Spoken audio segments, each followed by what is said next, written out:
Hi అండి, నమస్తే. Welcome to Geetha's recipes అండి. అందరూ బాగున్నారా? ఇవాళ ఇవి చూడగానే మీకు అర్థమైపోయి ఉండొచ్చు ఐస్ క్రీమ్ అని.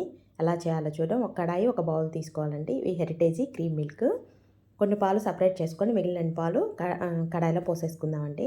కొన్ని పాలు పోసుకున్న చూడండి, చూపిస్తున్నాను. కొన్ని ఇట్లా సపరేట్ చేసుకొని మిగతావన్నీ కడాయిలో పోసేసుకోవాలండి. ఒకసారి గరిటెతో ఒకసారి కలుపుకోవాలి.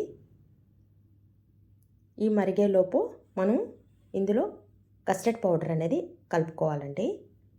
2 స్పూన్స్ కస్టర్డ్ పౌడర్ కలుపుతున్నాను. ఉండలు లేకుండా కలుపుకోవాలండి. వెంటనే కలుపుకోవాలి, లేకపోతే ఉండగట్టేస్తుంది. చూడండి, వెంటనే మాకు పైన మనకు కనిపిస్తుంది కదా, ఉండకట్టేస్తుంది. సో ఉండకట్టకుండా మనం వెంటనే కలుపుతూ ఉండాలి. ఇలా కలిపేసి పక్కన పెట్టేసి, ఇప్పుడు చూడండి పాలు కూడా ఒక పొంగు వచ్చేసింది. కొద్దిగా థిక్నెస్ వస్తాయండి. అప్పుడు మనం కొద్దిగా బాదం పప్పులు, జీడిపప్పులు మిక్సీ పట్టేసుకుంటే పక్కన పెట్టేసుకుందాము. చూడండి, ఇది మిక్సీ పట్టింది. కొద్దిగా పాలు ఇది ఇందులో పాలల్లో వేసేయాలి. వేసిన వెంటనే థిక్నెస్ వచ్చేస్తుందండి పాలు కూడా. చూడండి, థిక్నెస్ వచ్చేసింది మనకు 2 మినిట్స్లోనే. ఇవి మనం కలుపుకున్నాం కదండి, ఇదైతే ఇందులో పోసేసుకోవాలి. పాలల్లో కలపాలండి, లేకపోతే ఇది కూడా ఉండగట్టేస్తుంది. పోసిన వెంటనే ఒక 2 మినిట్స్కి బాగా థిక్గా వచ్చేస్తాయండి పాలన్నీ. చూడండి, ఒక 2 మినిట్స్కి బాగా థిక్గా వచ్చేస్తాయి. కలర్ కూడా చేంజ్ అవుతుంది. చూడండి, మనకు కలుపుతూ ఉంటేనే మనకు అర్థమైపోతుంది. థిక్నెస్ అనేది బాగా వచ్చేసి చూసారు కదా. ఇలా వచ్చినప్పుడు కలర్ కూడా కొద్దిగా చేంజ్ అవుతుందండి. చూసారు కదా. మనం ఇంట్లో తయారు చేసిన పిల్లలకి పెడితే కూడా చాలా మంచిది కదండి. ఇప్పుడు ఈ స్టేజ్లో షుగర్ వేసుకోవాలండి. 1/2 కప్పు షుగరు ఇలా వేసంగానే మనకు మెల్ట్ అయిపోతుంది. కింద మనం సిమ్లోనే పెట్టి చేసుకోవాలండి, లేకపోతే అడుగంటేస్తుంది.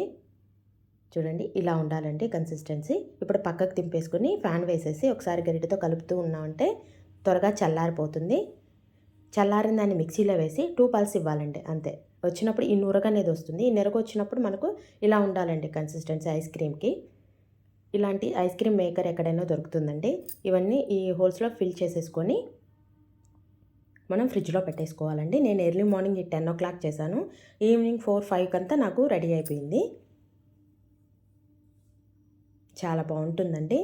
మీకు నచ్చితే లైక్ చేయండి, షేర్ చేయండి, సబ్స్క్రైబ్ చేసుకోండి ఫ్రెండ్స్. మనం ఫ్రిడ్జ్లోంచి తీసేసి కొద్దిసేపు తర్వాత పక్కన పెట్టేసిన తర్వాత ఇవన్నీ వచ్చేస్తాయండి. కానీ నాకు మాత్రం 2 మాత్రం రాలేదు, ఒక 3 వచ్చేసింది. తర్వాత నేను చాక్తో ఇలా అని తీసాను. తీసిన తర్వాత వచ్చేసినాయండి.